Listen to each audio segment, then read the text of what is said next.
Welcome to Donington Park for the final weekend of this year's Total Quartz Ginetta GT5 Challenge. Race 1 about to get underway. This is a 20-minute race, the longest of the weekend. The lights will go out now. Bit of creeping from 1 and 2, but the race in business. Lots of tar smokers. Mike Robinson accelerates away from the grid. It's Robinson who leads, though. Luke Davenport slots in behind him, and then Will Burns in the black car on the outside line tries to grab third. Sean Heighton on the inside line just needs to keep out of trouble here, really, to wrap up the championship in race 1 of the 3. They round Redgate. They're on the top of the Craner curves. Down through Hollywood for the first time. So a good start made by Mike Robinson. He's got to win this to keep his modest hopes of the championship alive. And you're on board with the reigning G20 champion, Stuart Pearson, coming back into the championship this weekend.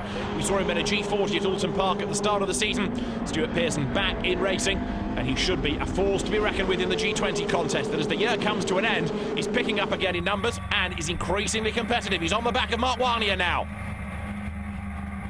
Through Schwantz curve, up now towards McLean's, down a gear, turn into the right-hander. Warnier ahead, the Academy Motorsport car fending off just Stuart Pearson, who now lines up to have a go on the inside as they break for the double apex right at Coppice. And there's contact between them as Warnier moves across, clangs into the side of Stuart Pearson.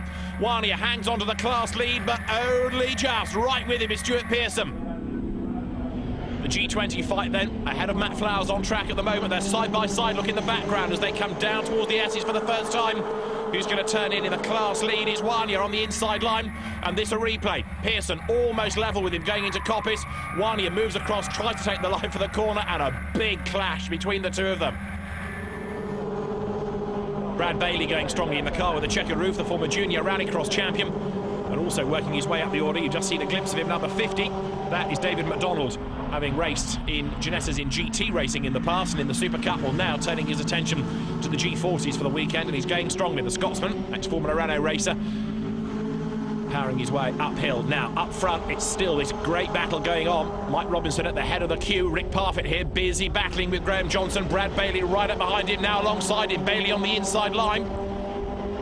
Behind the pair of them, there's Andy O'Brien and also Dan Dennis, ex-Caterham racer, making his G40 debut. Robinson leading the pack, and it's almost 5 for the race lead as they work their way down to the S's. And look at this, nearly 3 wide as they dive into the braking zone.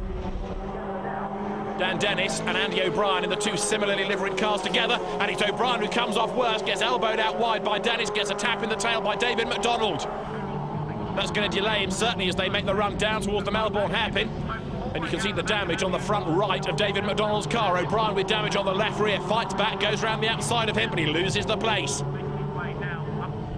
Scuderia Vittoria car with the broken front right corner and bodywork pushed against a tyre. Now, is it more serious than that even for Andy O'Brien? Has he done anything to the steering, to the suspension? Let's see, is he going to head to the pit lane or can he soldier on? I think he's going for the pits, yes he is. Over the line there, look, Dan Dennis, the similarly liveried car to that of O'Brien. It's the car regularly raced by Ben Constanduras, who's away on TV duties this weekend, and here's where all the mayhem started. O'Brien gets squeezed over the curb in the middle of the S's, and bang! David McDonald has nowhere to go as a slow car ahead of him. Wallop gives it a real clout in the rear corner. Andy O'Brien is in the pit lane as this is the lead battle. Mike Robinson leading, diving up on the inside. Sean Heighton goes second at the expense of Ryan Ratcliffe, who won at Cadwell Park. And Robinson's lost it, coming out of the S's, right the way round he goes, and Will Burns charges round the outside. Will Burns may well, yes he has, pick up the race lead now. Burns ahead of Heighton, the two Academy Motorsport cars running 1 and 2. Ratcliffe still third, and fourth coming back into the mix after a poor start is Luke Davenport. Mike Robinson very, very lucky not to get collected in all of that. And off the road there, you can see, beach in the gravel bed is 41. That's Mark Davenport, Luke's dad. He's done some historic racing, and you get a replay of Mike Robinson losing it coming out of the S's. All self-induced, that by the look of it. Sean Heighton gets away with it. Of course, his main target here is winning a championship. To do that, he needs to keep out of trouble and take points. The last thing he needs is people spinning just up the road ahead of him and getting involved with them. Through Redgate goes Rick Parfitt. There's Brad Bailey. And how about this little gaggle? What have we got? 4 wide nearly, going down towards Redgate. On the very inside is Lee Mole. On the outside, David McDonald in the blue car. And Dan Dennis trying to elbow his way through the middle. Mike Robinson, look, coming back at them, and there's contact there. Mole goes off. McDonald goes off as well. Mole spins 1.5, and he's facing the wrong way. And where's David McDonald got to? Into the wall, I'm afraid. Oh, yeah, big damage on the front of the car. It didn't look great to begin with, but David McDonald has had a big whack in the wall. And here's the replay. out of Redgate towards Hollywood. The two cars touch. David McDonald gets squeezed towards the grass. Lee Mole spins. Camera trains on him, waltzing his way around, 1.5 spins, but there's David McDonald having got on the grass. He's a passenger. The back goes in first, that turns him around, and the bulk of the damage is down to the front. Bodywork ripped off. Good strong cars, Ginetta's, he'll be okay, but it's going to be a real patch-up job for race 2. Now back on track, Ryan Ratcliffe leads the way. Sean Heighton is behind him. Luke Davenport's there on the inside line, almost hidden is Will Burns as they work their way now out of Goddard's over the timing line. 20-minute race this, remember. Over the line they go, and Ratcliffe looking strong up front. Rick Parfitt 5th, the best of the rest, but a long way back. Remember, Mike Robinson was part of that leading quintet early on. After his spin out of the lead, he's a long way back, as now Heighton goes 2nd. Is Sean Heighton going to win the race to win the championship, or is he just going to take the points? It's a real decision for him. Yes, he'd love to win the race, as there's Mark Warnier having had a spin down at the Melbourne hairpin, but Sean Heighton's not, I wouldn't have thought, going to risk putting himself in a position which may well compromise him. What happened to Warnier? Let's have a look. Stuart Pearson lunges up the inside, bang, tags the rear of him, turns Warnier around. Stuart Pearson a little apologetic. This is how he saw it. Dives up the inside, can't quite slow it down in time, tags Warnier, turns him around. Sorry, mate, but I still gained the place from you. Nips up the inside. Stuart Pearson continues on his way. Ryan Ratcliffe, in the meantime, is leading, but only just. Sean Heighton there, tucked up behind him. And he tries to go around the outside of the Melbourne hairpin. Heighton's certainly got the pace to win the race. It's just a case of how hard he's prepared to push and how many risks he's going to take. Up now towards Goddard's. Looked on the outside line, but Ryan Ratcliffe, graduate of Ginetta Junior Racing, proving this Ginetta staircase of talent really works. He leads here, and he's got better and better over the course of his 2nd season in senior Ginetta Racing. Had his win at Cadwell, and he comes over the line now. And that off the road is David Barker. You saw him spinning at Silverstone last time out, and he's in the gravel here at Donington. He's okay, he's out of the car. It happened at the S's. What did he do? Takes a very tight line in, hits the curb, that unsettles him.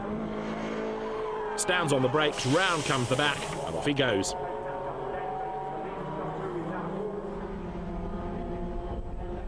The G20 battle now is headed by Matt Flowers. He's the other champion-elect in all of this, and Stuart Pearson is right up behind him. Now there is Lee Mole. Look, the recovering Lee Mole. We saw him getting involved with David McDonald earlier on in the race, down towards the Melbourne hairpin. Lots of gravel on the outside of the track there as Stuart Pearson dives up the inside of Matt Flowers, and so does Lee Mole. Both of them work a way through. Pearson not a factor in the championship. And again, Matt Flowers is in the same situation as is Sean Heighton. He wants the points, he doesn't want the risks.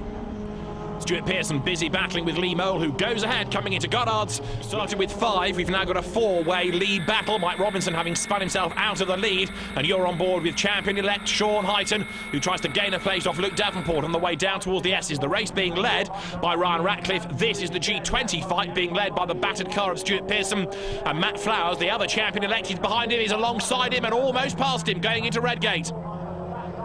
Pearson in the blue car fends off the all-white G20 of Matt Flowers, who's done this season on a shoestring, and Matt's kept out of trouble. He's raced hard, and he'll be a very deserving champion. He's not there yet, but it looks as though it's going to head his way, as now the race leaders are in traffic. They've got some of the slower G20s ahead of them. Braking for Goddard's, about to try to make a move up on the inside there. Look to get past Ian Court, who gets way out of the way. Ryan Ratcliffe comes through ahead then of Will Burns behind him. Luke Davenport 3rd, Sean Heighton dropping back a bit as over the line Ryan Ratcliffe comes through to score the race win, and Sean Heighton is going to take the championship. He comes across the line, 4th is enough for him. He's kept out of trouble, he's outscored Mike Robinson. Sean Heighton wins the championship with 2 more races to go. The G20 fight out of copies, down now towards the S's. It's still Stuart Pearson ahead, but only just. Matt Flowers darts to the outside line here as they come down towards the S's. Can he find a way through? They break now, ready to set the cars up for the left and then right-handed elements, and it's still Stuart Pearson ahead. In the car that Stuart Lynn guided to honours at Snetterton, he comes down towards the Melbourne hairpin, and right there on his tail you can see is Matt Flowers, who again is thinking about points. He's doing everything absolutely right.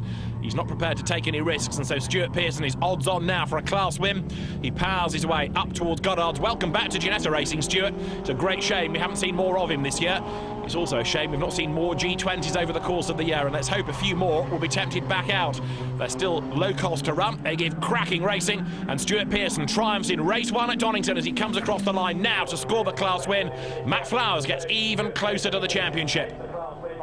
So Flowers it is who comes home second in class behind Stuart Pearson. But up front, Ryan Ratcliffe takes a second win of the year from Will Burns. Brilliant. I mean, I thought I was going to be a bit more race frustrated than I was, but you know, as soon as the lights went green, that's it. It all comes flooding back. So really pleased. 2 races tomorrow. Hopefully, I can repeat the win.